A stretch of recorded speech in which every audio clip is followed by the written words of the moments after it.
Je voulais juste, en commençant, deux, trois petites choses. La France ne peut pas accueillir toute la misère du monde, elle doit en prendre sa part. Il faut savoir que la seconde partie de la phrase, elle ne peut pas en prendre sa part, a été ajoutée 10 ans après. D'accord ?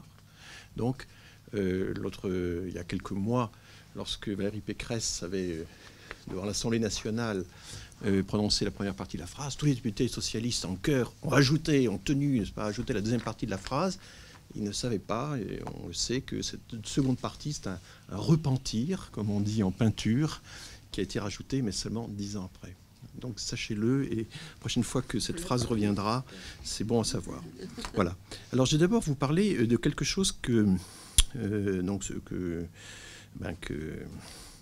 a déjà été anticipé dans les précédents exposés, et donc la question de l'anticipation, parce qu'il y a, je sais plus, déjà il y a 3 semaines peut-être, la Commission européenne, cherchant à savoir quel genre de recherche était nécessaire désormais en Europe sur la question des migrations, m'avait demandé, j'étais un des orateurs, m'avait demandé est-ce qu'on peut anticiper l'évolution des flux migratoires dans les prochaines décennies. Bon, en gros, j'avais dit non, on ne peut pas. Donc la première diapo, c'était non. Non. Et puis bon, après, let's elaborate a little more. Donc, j'ai quand même un peu détaillé. Et on peut quand même... Alors, et moi, je suis sensible, évidemment, aux statistiques du HCR. On a tous un peu redécouvert l'importance fondamentale des statistiques du HCR, parce qu'ils sont en première ligne. Et puis en seconde ligne, il y a l'Office international des migrations, qui est notamment chargé de faire ces fameuses relocalisations en essayant de plaider auprès des pays volontaires qui voudraient bien admettre, enfin c'est ça leur système. Hein. Et cette histoire, est-ce qu'on pouvait anticiper les flux? Ça m'a fait penser un peu à l'histoire de la canicule. Laurent, tu t'en souviens? Au début, la canicule, on n'y croyait pas, les systèmes de vigilance, de surveillance, on n'y croyait pas. Et c'est les pompes funèbres qui ont donné presque tout de suite les vrais chiffres, parce que les pompes funèbres étaient en première ligne. Et on a un petit peu de ça maintenant, c'est-à-dire que c'est quand même le HCR avec ses tâches complètement primaires. Alors le HCR a toute une hiérarchie des tâches très graduées, hein, avec des sommes qui sont allouées en fonction de ces tâches, qui sont... d'abord, il faut loger les gens, il faut les nourrir, ça c'est vraiment le primaire du primaire. Et puis après, assez tôt dans la liste vient, il faut... s'occuper de l'école pour les jeunes enfants qui sont là très nombreux. Et puis il y a d'autres programmes, par exemple, il y a des programmes de protection des femmes contre le harcèlement sexuel. C'est prévu dans les travaux du HCR. Mais si on n'a pas l'argent, on va suffisamment, si les pays donateurs ou les associations donateurs, Ikea est un des grands donateurs de HCR, par exemple. Chaque fois que vous achetez une étagère Billy, vous contribuer à enrichir à la fois Ikea et le HCR. Et donc, ça ne suis pas du tout la publicité, hein, mais voilà. Alors, ce que fait la HCR, c'est plusieurs choses. D'abord, là, ça c'est tout bête. Il y a en ce moment, rappelle-t-il, ça figure à peu près une quinzaine de conflits armés qui ont éclaté ou ressurgi depuis 5 ans et qui sont à la source de migration forcée absolument considérable. Vous voyez que l'Afghanistan n'est même pas cité là-dedans, alors qu'en fait, c'est une source très importante. L'Érythrée n'est pas citée dans le tableau, mais c'est encore pour d'autres raisons. Et c'est vrai qu'on manque terriblement de travaux, de recherche sur tous ces pays-là, enfin, sur tous les ressorts de la migration, les systèmes politiques, sociaux, gouvernementaux, etc. On a très très peu de recherche, on a quelques UMIFRE, quelques unités mixtes de la France à l'étranger, n'est-ce pas, du CNRS et des affaires étrangères, mais c'est des effectifs très très faibles. Et on a quelques instituts, on a voilà. Et une des choses à faire, c'est développer la recherche d'abord sur les Suds. Et donc je vais essayer de plaider, dans le prochain appel générique de l'ANR, faire en sorte que les recherches du Sud pas seulement les pays aux sources des migrations, mais enfin potentiellement soit vraiment fortement développé. Alors le HCR fait une deuxième chose, il dresse très régulièrement la statistique de l'argent qu'il reçoit et de l'argent dont il aurait besoin en fonction du nombre de personnes qu'il accueille. Et ça, il le fait depuis longtemps. Et on voyait que là, par exemple, en 2015, à date équivalente, à un moment équivalent de l'année, au mois de mai, il avait reçu beaucoup moins d'argent qu'en 2014, proportionnellement à ses besoins. Donc c'est l'écart entre les besoins et l'argent reçu de tous les donateurs, les grands pays occidentaux notamment, Le Japon aussi est un grand donateur, etc. Grosses associations sont là-dedans. Et ils tiraient la sonnette d'alarme et on ne voulait pas entendre parce qu'on pensait qu'après avoir réussi à fermer les routes des Canaries, les routes de la Sicile, etc., finalement, l'Europe était capable d'empêcher simplement les migrants de venir. Il y a cette idée, au fond, c'est pas si compliqué les empêcher de venir. Bon. Là, par exemple, vous avez ici les 21 premiers pays donateurs du HR en janvier 2016. Et vous voyez que la France est absente de la liste, parce que la France a fait partie des quelques grands pays qui n'avaient même pas versé leurs cotisations en 2015, vers la fin de l'année. On est comme ça quelques grands pays qui... Et ce qui s'est passé, c'est que du coup, le HCR dans les camps turcs, enfin, on était installé en Turquie notamment, on dit aux gens, écoutez, on n'a plus les moyens de faire tout ce qu'on voudrait faire. Donc les programmes d'éducation, déjà, on avait souffert. Là, il y a eu des réductions sur les programmes alimentaires. Enfin, c'est des choses absolument concrètes. Et une des raisons pour lesquelles tant de migrants sont partis, non pas directement de la Syrie, mais des camps où ils étaient installés en Turquie, c'est qu'ils n'étaient plus aussi correctement traités qu'ils l'avaient espéré. Et ils se sont dit, allons vers l'Europe. Donc la France a fait partie des pays qui n'ont pas... alors elle a versé finalement une petite somme qui la classe au 31e rang par tête. Bon. Alors elle peut contribuer aussi par l'Union européenne, mais bien des pays qui sont cités dans cette liste contribuent également via l'Union européenne. Là, vous avez par exemple un plan plus précis du HCR qu'on appelle le 3RP, qui est le Regional Refugee and Resilience Plan, qui comporte lui-même un programme de réaction à la situation en Syrie, et la date du 2 février 2016, voilà quelles étaient les sommes. Et vous voyez que le Canada, à lui seul, a donné plus que l'Union européenne, mais vous avez des pays qui donnent... la Norvège n'est pas dans l'Union européenne. Voilà. Bon, alors vous cherchez la France là-dedans, elle n'y est pas. Et il y a, vous voyez, IKEA Foundation, etc. Bon. Bon, c'est quand même... Bon, alors là, je passe là-dessus. C'est la liste des programmes. Voilà, l'impact tel que le HCR le décrit. Il y a des programmes qui seraient prévus pour 100 000 enfants déscolarisés ou adolescents en Turquie qui ne démarreront pas si on n'a pas l'argent. D'ailleurs, c'est ce qu'explique cet extrait. Il y a 250 femmes et enfants au Liban qui ne bénéficieront pas du support psychologique et légal pour les protéger contre les mariages forcés ou le harcèlement sexuel. Enfin, ils ont comme ça toute une série de choses. Et leur conseil d'administration, hiérarchie, vous voyez, c'est très... quand il faut tout mettre noir sur blanc et faire des choix, et donc hiérarchise les priorités en fonction de l'argent reçu. Voilà. Donc, les pays européens, une partie des pays européens, dont la France, ont cru qu'en se désintéressant de cette affaire, on n'aurait plus besoin de s'en occuper. Enfin, il y a eu quelque chose comme ça, alors que tous les signes avant-coureurs étaient là. Quand on regarde la situation des demandes d'asile déposées, alors au 3e trimestre 2015, donc là on est non pas au dernier trimestre, mais on est en septembre, on est en automne, j'ai mis uniquement les pays qui avaient enregistré au moins 5000 demandes, et là on s'apercevait que, c'était bizarre, la Hongrie avait autant de demandes que l'Allemagne. Alors la France était là, 17 640, etc. Et puis bon, alors là les pires de tous par rapport à leur population, c'est quand même le Royaume-Uni. Donc il y avait déjà à cette époque-là 400 000 demandes, première demande enregistrée au 3e trimestre 2015. Maintenant, quand vous rapportez ça au nombre d'habitants, ça mettait la Hongrie très nettement en tête du nombre de demandes par habitant. Or, c'est à ce moment-là, je rappelle que la Hongrie est complètement affolée par ça, parce que n'ayant aucune expérience migratoire et sachant pas comment traiter tout ça, s'est dit, je vais fermer la frontière.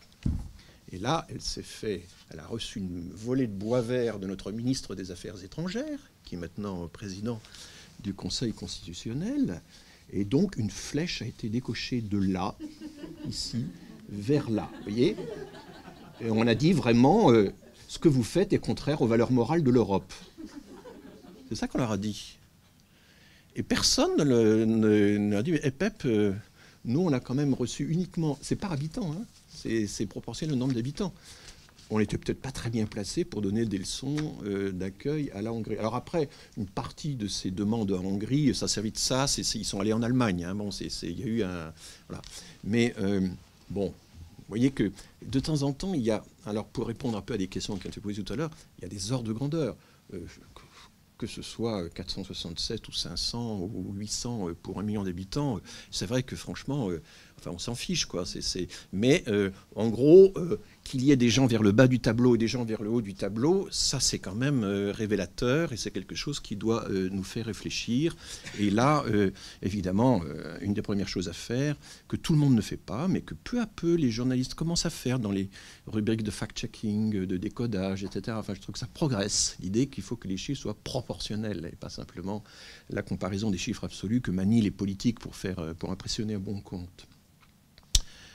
Alors, si on revient donc sur la fameuse route des Balkans, donc c'est là, et ici en noir, ma souris est ici, que donc la Hongrie, le 17 octobre, donc, a commencé à fermer la frontière de 140 km qu'elle a avec la République, avec la Serbie. Voilà.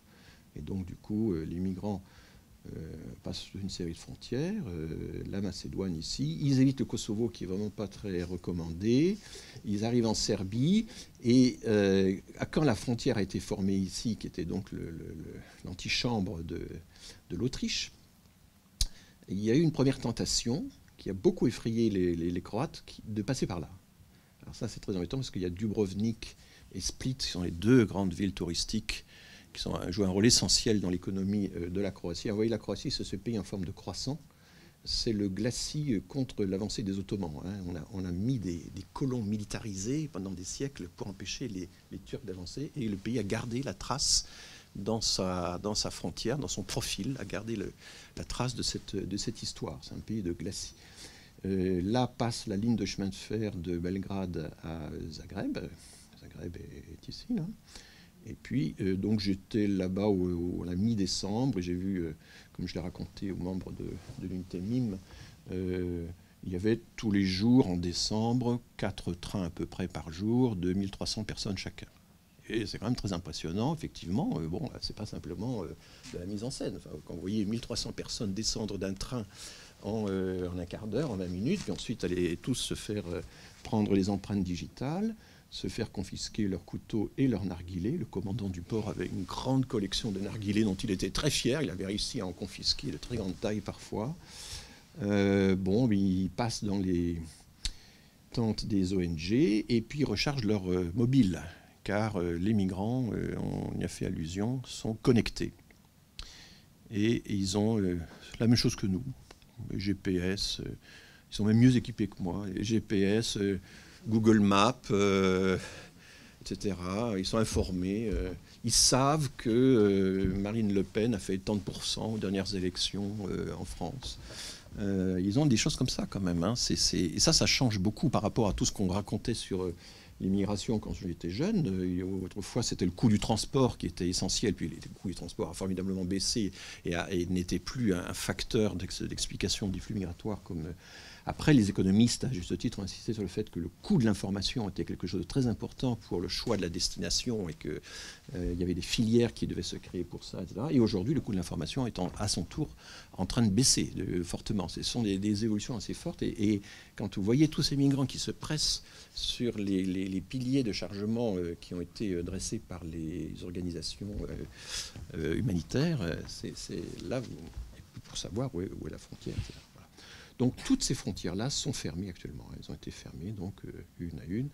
Et là, quand on est en Croatie et qu'on essaie d'aller en Autriche via la Slovénie, il fallait avoir l'accord de la Slovénie, et ça y est, on arrivait enfin en Autriche. Et donc c'est vrai que la France, elle a l'avantage d'être loin de tout ça, et puis alors l'Angleterre encore plus loin.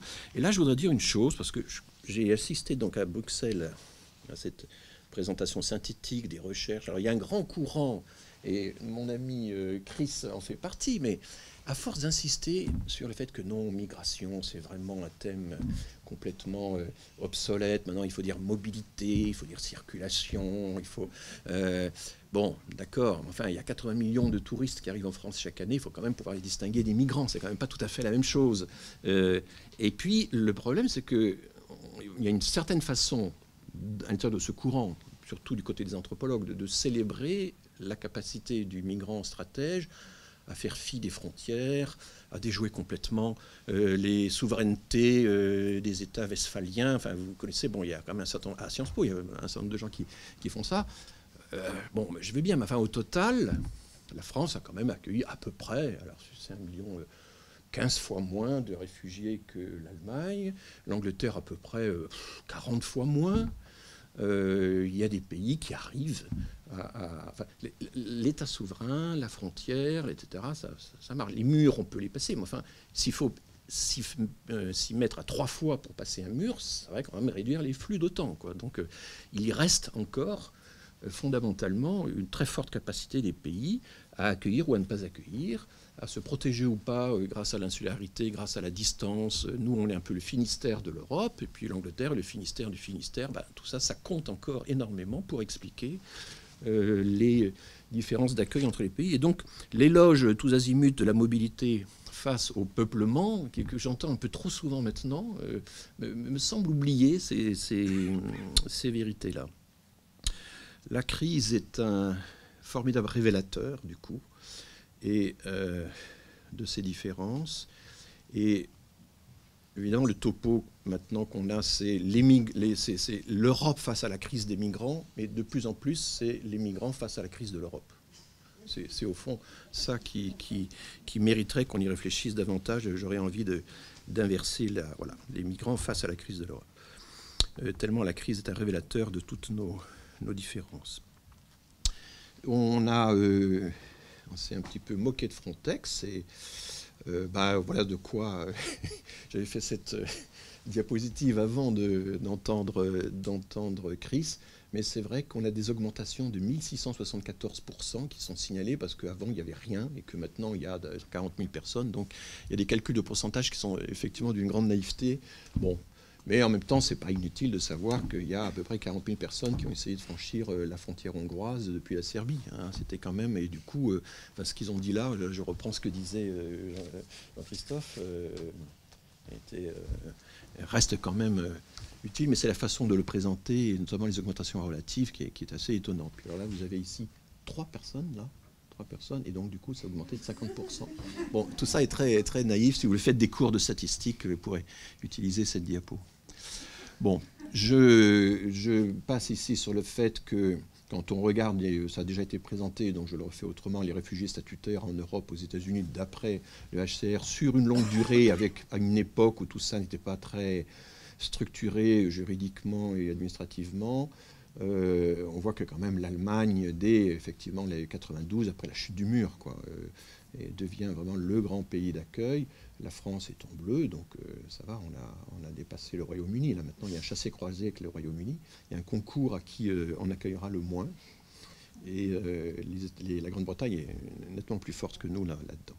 Mais si vous réintégrez dans le tableau, donc c'est les mêmes données, hein, vous voyez qu'à ce moment-là, vous réintégrez les pays du Sud, donc vous voyez que l'Allemagne, là, elle se trouve quand même bien tassée par rapport à l'Iran, qui a accueilli énormément de réfugiés, le Pakistan, etc. Enfin, donc c'est vrai que ces ordres de grandeur sont... Et puis là, vous avez un petit pays, on ne le voit pas très bien, mais il monte en flèche, là, c'est le Liban, ça.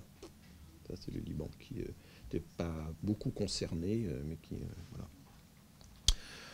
Alors tout ça change beaucoup d'un endroit à l'autre, entre les pays ex-communistes et les pays libéraux, pour dire les choses vite. Mais à l'intérieur même de l'Allemagne, vous avez d'immenses fractures qui persistent. Ça, c'est simplement le nombre la proportion d'habitants en Allemagne au dernier recensement, donc ce recensement qui n'avait pas été fait depuis les années 86, qui a été enfin fait, où vous avez donc même pas 4% de personnes qui sont immigrées ou enfants d'immigrés, hein, c'est ça la donnée, alors que dans certains lenders, c'est 25%, la moyenne allemande étant pas loin de 20%.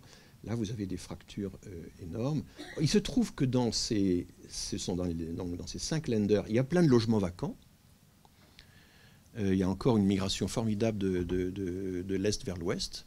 Et assigner ces logements vacants aux immigrés est à peu près impossible, tellement la xénophobie d'une population habituée par le communisme pendant des décennies à ne pas avoir de migrants. Enfin, il y a quand même ça, tout cet héritage-là joue, hein, est vraiment très, très, très puissante encore dans les esprits. Et Pegida est enracinée vraiment là, quoi. Il y avait une carte dans la Frankfurter Allgemeine Zeitung qui présentait tous les incendies de réfugiés, etc. Mais c'était un nombre absolu, mais quand on les rapportait à la population, c'était vraiment très très fortement dans les nouveaux Länder que c'était concentré. Et ce que font la Hongrie, la Pologne, les Pays-Bas, etc. actuellement est une extension de ça. Alors nous, on fait autre chose, on fait tout à fait, on accueille très peu de migrations extraordinaires, mais on est, si j'ai envie de dire, par rapport à l'Allemagne, on est quand même très fort dans l'accueil de l'immigration ordinaire. Et donc on respecte les droits, c'est une autre forme de droit, on les respecte de façon continue, et vous avez là-dedans un peu le droit des étudiants à faire des études, bonnes études dans un pays étranger. C'est pas encore un droit international, mais enfin c'est quasiment en train de le devenir. Vous avez le droit à épouser qui on veut, ça déclenche l'immigration matrimoniale, et c'est vraiment 50 000 personnes par an, de façon assez constante. Vous avez le regroupement familial stricto sensu, qui est le droit de vivre en famille, quand on est étranger, qu'on appelle le reste de la famille nucléaire. Là-dedans, l'humanitaire, en y ajoutant les migrations pour soins, hein, les malades, c'est à peu près 20 000, c'est même pas 10% du total, et la migration de travail également est très faible. Donc tout ça, là, à part 80, alors si on compte les étudiants, c'est encore plus, mais enfin une fraction énorme des 200 000 non-européens que nous accueillons chaque année, c'est au titre des droits. C'est pas la logique du marché. Hein. C'est ça qui est quand même, même si ensuite, évidemment, ils vont se présenter sur le marché du travail, etc. Et donc, c'est ce qui... une raison pour lesquelles nous sommes particulièrement bons, malgré toutes les restrictions, tous les durcissements de législation, etc., c'est aussi parce qu'on est un pays quand même de juristes avec des associations qui veillent quand même très bien à ce que tout ça soit appliqué. Elles jouent un rôle très important, les associations, dans l'effectivité de ce genre dans l'application des droits. Voilà. Maintenant, je vais terminer sur quelques petites choses concernant les anticipations. On a plusieurs exemples de données qui sont un peu dans le désordonné. On a par exemple ici, je l'avais fait à Bruxelles, la fameuse carte verte de la loterie. Vous avez américaine. Vous savez que les Américains, pour essayer de diversifier les flux migratoires, permettent à des gens qui appartiennent à un certain nombre de pays qui ne sont pas déjà fortement représentés. Hein, donc, par exemple, 2015, si vous étiez du Bangladesh, du Brésil, du Canada, la Chine, etc., Mexique, tout, vous ne pouviez pas du tout candidater à ça. Mais si vous apparteniez à des pays plus rares dans les flux précédents, vous pouviez candidater en ligne. Et vous avez une idée un petit peu du potentiel migratoire de certains pays qui auraient une folle envie de pouvoir migrer aux États-Unis. C'est quand même intéressant. Et là aussi, si vous essayez de faire de l'anticipation, de la prospective, c'est peut-être pas tout à fait idiot d'aller regarder cette liste, par exemple. Moi, je n'aurais pas pensé qu'il y avait 1 400 000 Ouzbeks qui avaient candidaté en ligne pour la loterie de la carte verte. Le Ghana, bon, ils sont anglophones. Enfin, vous voyez, bon, l'Iran, il y a presque 1 million d'Iraniens qui voudraient immigrer aux États-Unis. C'est assez étonnant, comme ils peuvent le faire clandestinement, peut-être, je ne sais pas. Enfin, le Népal, qui est un petit pays. Enfin, bon, donc l'Éthiopie. Enfin, vous voyez, cette liste n'est pas inintéressante. Et là aussi, il faudrait un petit peu étudier ça. Alors après, ça dépend comment le marché, c'est tout un marché hein, de la loterie verte est organisé. Et alors, vous avez une deuxième courbe qui a été dessinée ici. On la voit à peine, elle est là. C'est dans l'épaisseur du trait. C'est les candidats qui ont été finalement admis. Il y a le taux de succès de 0,35%. Donc, pour chaque pays. Mais vous avez quand même chaque année quelques centaines ou 2000 Sénégalais qui ont réussi à migrer aux États-Unis via la carte verte. C'est pas totalement négligeable, mais il y a une telle demande que... Voilà, bon, ça c'est une source intéressante, assez peu étudiée. Je termine par un éloge, oui, Marie-Hélène, de ton service. J'avais pas prévu, je savais pas que tu étais là.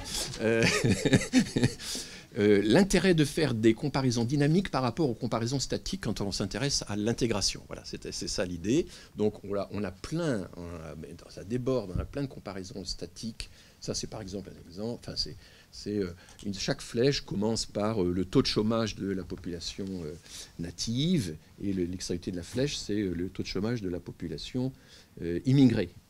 Et vous voyez qu'il y a à chaque fois un écart vraiment très important y compris dans les pays justement spécialisés dans l'accueil des réfugiés comme la Suède. Voilà, il n'y a que la République tchèque qui ne semble pas connaître des différences. Mais, oui, donc, mais le problème, c'est qu'évidemment, ce n'est pas durée de séjour. Enfin, on ne contrôle pas les autres variables. C'est des comparaisons assez brutes. Maintenant, quand on fait... Et vous voyez, j'ai présenté ça à Bruxelles. À Bruxelles, j'ai dit, il y a un modèle. L'enquête ELIPA, l'enquête longitudinale sur l'intégration des primo-arrivants, French Ministry of Interior. Et là, vous avez donc un exemple intéressant. C'est donc le principe, c'est toutes les personnes qui ont reçu un premier titre de séjour en 2009. On les suit au fil des années. On en est quoi, à la 3e, 4e interrogation? Ça s'est arrêté?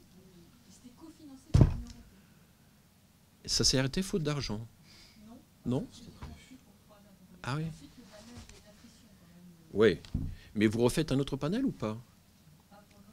Ah là là. Enfin, moi, j'ai plaidé pour qu'il y ait ça au niveau européen. Ils m'ont écouté, dans le résumé final, dans la synthèse opérationnelle, ils ont repris cette idée. Oui. Oui. Ah oui.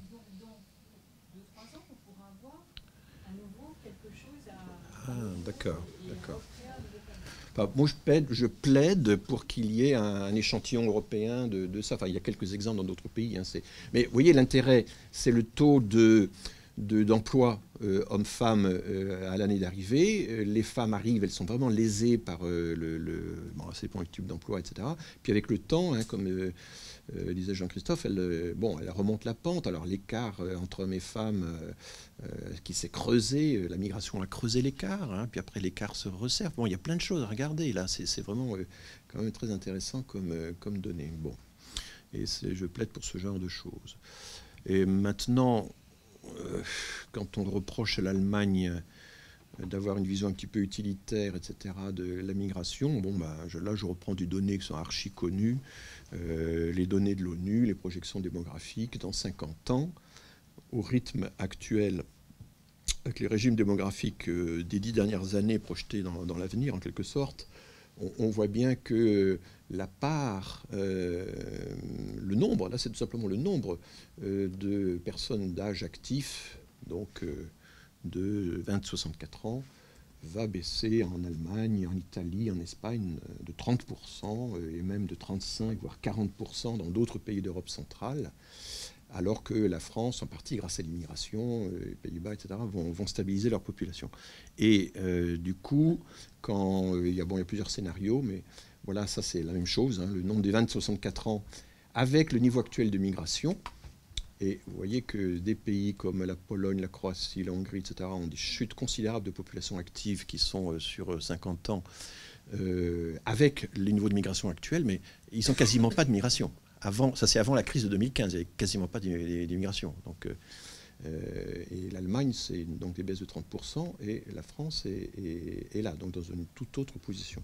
Maintenant, avec le scénario sans migration, c'est-à-dire sans le niveau actuel de migration, hein, qui n'avait pas, au moment où les projections ont été faites, pris en compte évidemment la vague 2015. Là, vous voyez, ça ne change rien pour la Pologne, la Hongrie et la Croatie, qui de toute façon ont très peu d'immigration et qui de toute façon vont connaître ces chutes de population active. Donc, migration ou pas, comme ils n'en ont pas actuellement, le scénario ne change rien. Hein, il faut comprendre ça. Mais dans un pays comme l'Allemagne, s'il n'y avait pas déjà l'immigration actuelle importante des 10 dernières années, leur population active baisserait de 43% et pas seulement de 30%. Donc ça, c'est le gain ou la réduction de la perte de population active en Allemagne due à l'immigration qu'ils ont déjà reçue. Donc on peut penser qu'avec l'immigration actuelle considérable, ils vont encore réussir peut-être à diviser par 2 la baisse de la population active à long terme. Voilà, c'est un raisonnement qui évidemment qu'on comprend très bien de leur part, et l'Espagne et l'Italie au fond sont dans des situations tout à fait équivalentes. La France est là, c'est-à-dire que sans l'immigration actuelle, elle verrait une baisse de sa population d'âge actif de 7%, et c'est grâce à notre immigration. Mais enfin, ici on a une immigration de complément, alors que là on a carrément une immigration de remplacement en Allemagne. C'est un peu la différence qu'on peut faire. Voilà. Donc je suis d'accord avec Jean-Christophe, j'ai toujours défendu que le business case pour l'immigration a des limites. Ils ne sont pas là pour réparer la pyramide des âges et pour combler nos trous de main-d'œuvre. Ils sont là essentiellement parce qu'ils ont le droit d'être là. C'est ça la grande question. Hein. Et nous sommes quand même un pays qui accueille des gens en grande partie parce qu'ils ont le droit d'être là. Voilà. Même si nous sommes assez mauvais dans l'accueil des populations extraordinaires que représentent le problème de ces migrations ordinaires, parce qu'on a fait des comparaisons historiques, est-ce que c'est historique, est-ce que c'est pas historique? Le problème de la Syrie, de l'Iran, de l'Afghanistan, c'est que ces guerres ne sont pas terminées. L'Algérie, c'était la fin de la guerre. Les 700 000 Catalans arrivés après la chute de Barcelone, ça y est, c'était la fin. Et donc, mais là, on ne sait pas quand ça va se terminer et combien, et c'est ça qui effectivement est inquiétant dans la situation actuelle et qui fait que les comparaisons historiques ont forcément une portée limitée. Voilà. Merci beaucoup. Enfin, vous dites, oui, ce n'est pas terminé, donc du coup, c'est ce qui est inquiétant. Mais le fait que ce ne soit pas terminé, ça nous donne aussi des outils pour anticiper ce qui pourrait se passer. Parce que j'aimerais revenir sur cette question d'anticipation qui est intéressante. Vous leur avez dit non aux Européens avant donc de nuancer. Mais je ne sais pas, il y a peut-être d'autres expériences de terrain, notamment d'humanitaire. Moi, je me souviens d'humanitaire m'ayant dit, en Italie, par exemple en Sicile, cela fait des années qu'on voit les traversées de la Méditerranée augmenter. On sait qu'à chaque débarquement, on aura tant de centaines de personnes. Et cela fait des années qu'on ne fait rien, qu'on réagit dans l'urgence ou qu'on organise cette espèce de pénurie. On pourrait savoir, de même pour les réfugiés climatiques, on sait qu'il va y avoir des réfugiés climatiques. Qu'est-ce qu'on fait pour s'y préparer? Comment est-ce qu'on anticipe? Alors, pour les réfugiés mettons de côté les réfugiés climatiques. J'ai assisté à Bruxelles, justement, il y a un colloque, il y avait première partie, les réfugiés, la Syrie, il y avait même des Syriens qui étaient là, qui portaient témoignage, etc. Puis deuxième partie, les réfugiés climatiques. Oui. C'était le jour et la nuit. Dans la question des réfugiés climatiques, on nous a présenté toujours les mêmes chiffres, issus des mêmes rapports qui circulent, on ne sait pas ce que ça veut dire, etc. Et pour moi, un réfugié syrien, c'est 100 fois plus concret qu'un réfugié climatique. Donc, je trouve que là, il y a une façon d'attirer l'attention sur cette histoire et de la détourner du vrai problème des réfugiés qu'on a actuellement. En gros, la migration climatique, si je parle du niveau des eaux monte sur les 10% de la population qui vivent au bord des mers, bah, ils vont se déplacer. Ça ne va pas être nécessairement de la migration internationale au sens strict du terme. Ça peut être de l'exode rural, ça peut être de l'exode urbain, ça peut être des déplacements internes, ça peut être... Mais dire, a priori, ça va être des migrations internationales, elles vont déferler sur nous, ça va être un immense problème et tout, je trouve ça vraiment pas sérieux du tout. Mon propos. Oui, non, mais c'est important de pouvoir le dire quand même. Il y a des urgences et des choses très concrètes, et puis il y a un peu des fantasmes. Donc restons sur les Syriens. Est-ce qu'il est si impossible que ça d'anticiper ces mouvements et donc d'organiser un accueil un petit peu moins chaotique? Je voulais simplement distinguer deux niveaux. Il y a l'anticipation immédiate, et ça j'ai dit que c'est les gens en première ligne qui effectivement sont les mieux placés, le HCR, mais le HCR qui souvent, localement, quand vous allez sur place, le HCR organise, harmonise un petit peu l'action des associations. Il y a un très grand lien entre les associations, les ONG et le HCR. C'est souvent comme ça que ça fonctionne sur le terrain. Donc là, oui, il faut les écouter bien davantage qu'on ne l'a fait. Et si on les avait écoutés davantage en 2014, on aurait été beaucoup moins surpris de ce qui s'est passé en 2015. Ça paraît évident. Et puis, par contre, ce qui est difficile à anticiper, c'est les projections démographiques. On a là dans la salle des spécialistes. Là, dans les projections démographiques, on peut projeter des taux de fécondité, d'espérance de vie et voir ce que ça donne, etc. Mais la partie migratoire, pourquoi? Parce que les femmes déjà nées vont forcément accroître le nombre de femmes en âge d'avoir des enfants. Les personnes déjà nées vont mourir et on fait des hypothèses. Enfin, il y a une inertie dans la pyramide des âges, mais les migrations, elles, sont vraiment imprévues. Donc, ce qu'on fait dans la projection démographique, c'est simplement d'ajouter des scénarios alternatifs en disant la même chose, plus beaucoup de migration, la même chose, plus peu de migration ou sans migration, comme je l'ai montré rapidement. Donc, dans les projections démographiques, la partie la plus solide, c'est les personnes âgées dans 50 ans parce qu'elles sont déjà nées. La partie semi-solide, c'est le nombre de naissances dans 20 ans, 30 ans, parce que les femmes en âge d'avoir des enfants, en gros, sont déjà là. Mais alors, la migration, c'est complètement... on ne sait pas. Hein, c'est là...